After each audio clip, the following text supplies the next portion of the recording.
দর্শক এই বিষয়ে আরও জানবো। রাজধানীর শাহজালাল আন্তর্জাতিক বিমানবন্দর থেকে যুক্ত হচ্ছে সহকর্মী বিপুল দেব রায়।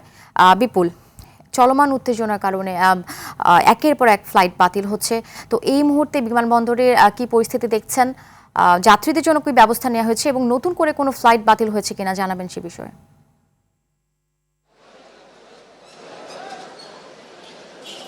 এখন পর্যন্ত আমরা যতটুকু জানতে পেরেছি 54টি ফ্লাইট বাতিল হয়েছে। শনিবার বিকাল থেকে অর্থাৎ রবিবার সকাল পর্যন্ত যে ফ্লাইটগুলো ছিল সেগুলো সম্পূর্ণ বাতিল হয়েছে এবং এখানকার যিনি দায়িত্বের নির্বাহী পরিচালক শাহজালাল আন্তর্জাতিক বিমানবন্দরের রাগিব সামাদ, উনি আমাদেরকে জানিয়েছেন যে আসলে এই পর্যন্ত 54টি ফ্লাইট বাতিল আছে। এর পরবর্তীতে আরও সিদ্ধান্ত হবে যদি মধ্যপ্রাচ্যের অবস্থা যদি আরও খারাপ হয় এবং ওখানকার মিশনগুলোর পক্ষ থেকে যদি জানানো হয় তাহলে হয়তো আরও বেশ কিছু ফ্লাইট বাতিল হতে পারে।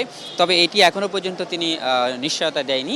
তবে যারা এখানে যাত্রীরা এখনও পর্যন্ত রয়েছেন, বিশেষ করে গতকাল রাত থেকে যারা এসেছিলেন দূর দূরান্ত থেকে বিভিন্ন জায়গা থেকে, তারা কিন্তু এখনও অপেক্ষা করছেন। কারণ হচ্ছে তাদেরকে এখনও নির্দেশনা দেওয়া হয়নি তাদের পরবর্তী ফ্লাইটটি কখন চালু হবে বা কখন তারা যেতে পারবে। এই নির্দেশনা না দেওয়ার কারণে অনেক যাত্রী এখানে ঘোরাফেরা করছেন। পাশাপাশি অনেকেই কিন্তু আবার স্বজন যারা এসেছিলেন তারাও কিন্তু এখানে ঘোরাফেরা করছেন। তাও বলতে গেলে এইখানকার যে পরিস্থিতি একেবারে ভোগান্তির চিত্র সেটি ফুটে উঠেছে এবং সেই সাথে এখানকার যাত্রীরা বলছেন যে সরকারের পক্ষ থেকে নানা ব্যবস্থার কথা বলা হচ্ছে, কিন্তু সেইভাবে তারা পর্যাপ্ত পরিমাণ ব্যবস্থার যে বিষয়গুলো সুযোগ সুবিধাগুলো নিতে পারছেন না। কারণ হচ্ছে তাদের সঠিক ইনফরমেশনটা অর্থাৎ তথ্যটা তাদের কাছে যাচ্ছে না, এমনটা আমাদেরকে জানিয়েছেন। সেই সাথে এখানে কিছুক্ষণ আগেই কিন্তু প্রবাসী মন্ত্রী এসেছিলেন, তিনিও কিন্তু গণমাধ্যম কর্মীদের সাথে কথা বলেছেন। তিনি বলেছেন যে আসলে সরকারের উচ্চ পর্যায় থেকে একেবারে উচ্চ পর্যায় থেকে নানা ব্যবস্থার গ্রহণ করার জন্য যাত্রীদের ভোগান্তি লাঘবের জন্য যা যা প্রয়োজনীয় ব্যবস্থা নেওয়া দরকার সব কিছু করা হচ্ছে এবং আমরাও জানতে চেয়েছি তাদের জন্য এখানে কোনো হেল্পিং ডেস্ক করা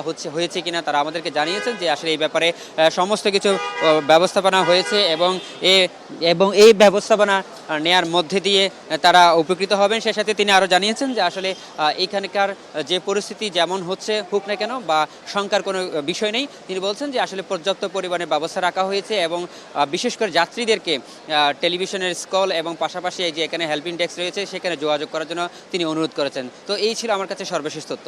ধন্যবাদ বিপুল।